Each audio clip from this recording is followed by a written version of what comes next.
बिस्मिल्लाहिर्रहमानिर्रहीम। दोस्तों, बायोग्राफिक्स उर्दू में खुश आमदीद। 2 जुलाई 1986 को न्यूयॉर्क में दीना और माइकल लोहन के घर में पैदा होने वाली लिंजे लोहन आज लाखों दिलों की धड़कन है। लाल बालों वाली ये खूबसूरत गुड़िया चूँकि वालिदैन की पहली औलाद थी, इसलिए इसे बचपन से ही बहुत प्यार मिला।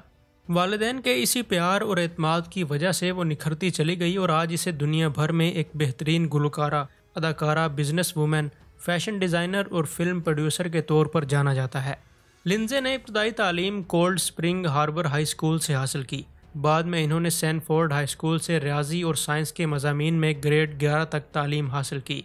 लिंजे ने 1999 में फोर्ड कारों के लिए बतौर चाइल्ड मॉडल काम करके अपने कैरियर का आगाज़ किया।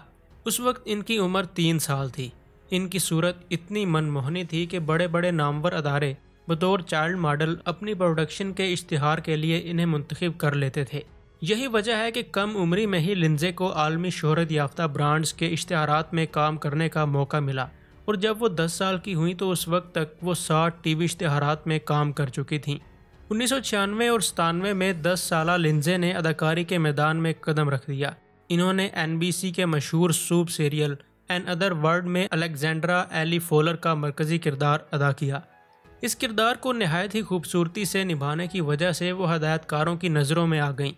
साल 1998 में इन्हें डिज्नी प्रोडक्शन के बैनर तले बनने वाली फिल्म द पेरेंट ट्रैप में जुड़वा बेटियों का डबल किरदार अदा करने के लिए कास्ट कर लिया गया। ये 1961 में इसी नाम से रिलीज़ होने वाली फिल्म का रीमेक था। लिंजे को जुड़वा बेटियों के इस किरदार ने ऐसी शोहरत दिलवाई जो कि बहुत कम चाइल्ड स्टार्स के नसीब में आती है। लिंजे की इस पहली फिल्म ने $92 मिलियन का बिजनेस किया। इस फिल्म में लिंजे की अदाकारी को बहुत पसंद किया गया। यही वजह है कि लिंजे ने इस फिल्म की वजह से अपनी ज़िंदगी का पहला यंग आर्टिस्ट अवार्ड हासिल किया। इस फिल्म की कामयाबी के बाद डिज्नी प्रोडक्शन ने इनके साथ मज़ीद 3 फिल्मों के मुआहदे किए। 14 साल की उम्र में इन्होंने बैटी में अहम किरदार अदा किया। ताहम जब इस सीरियल को न्यूयॉर्क छोड़कर लॉस एंजलिस में शूट करने का फैसला किया गया तो लिंजे ने इसमें काम करने से इनकार कर दिया। इसके बाद लिंजे की साल 2000 में टेलीफिल्म लाइफ साइज और 2002 में गेट ए क्ल्यू रिलीज़ हुई। इन दोनों फिल्मों से लिंजे का कैरियर मजबूत हुआ। 2003 में डिज्नी ने फ्राइडे फ्रैक का रीमेक बनाया और इसमें लिंजे लोहन को कास्ट किया। फिल्म में लिंजे ने अदाकारी के वो जौहर दिखाए जो नाकदीन तक इनकी अदाकारी को सराहने पर मजबूर हुए। इन्हें इस फिल्म की वजह से MTV मूवी अवार्ड दिया गया। इस फिल्म ने दुनिया भर से $160 मिलियन का बिजनेस किया। लिंजे ने 2003 तक तो डिज्नी प्रोडक्शन के साथ काम किया, लेकिन इसके बाद इन्होंने डिज्नी प्रोडक्शन को छोड़कर पैरामाउंट पिक्चर्स की एक फिल्म साइन कर ली। 2004 में रिलीज़ होने वाली इस फिल्म मेन गर्ल ने लिंजी को एक टीन स्टार के तौर पर अलग पहचान दिलवाई। इस फिल्म में बेहतरीन अदाकारी करने पर इन्हें टीन चॉइस अवार्ड और MTV मूवी अवार्ड से नवाजा गया। साल 2006 में इनकी film just my luck release हुई। इस फिल्म ने $38 मिलियन का बिजनेस किया। लिंजे ने 2010 तक कई फिल्मों में काम किया। इनकी 2010 में रिलीज़ होने वाली एक्शन फिल्म मेशेटी थी, जिसने बॉक्स ऑफिस पर अच्छा बिजनेस किया। इनकी आखिरी reality TV series Lindsay Lohan Beach Club है, जो मार्च 2019 तक MTV पर दिखाई गई। साल 2004 से लिंजे ने मौसीकी की तरफ तवज्जो देनी शुरू की और अपने एल्बम के लिए गाने लिखने भी शुरू कर दिए। 2004 को अमेरिका भर में रिलीज़ किया गया। ये कासाब्लांका रिकॉर्ड्स का सबसे ज़्यादा बिकने वाला एल्बम करार दिया गया। इस एल्बम के रिलीज़ के बाद लिंजे को बतौर गुलकारा और सॉन्ग राइटर भी एक अलग पहचान हासिल हो गई।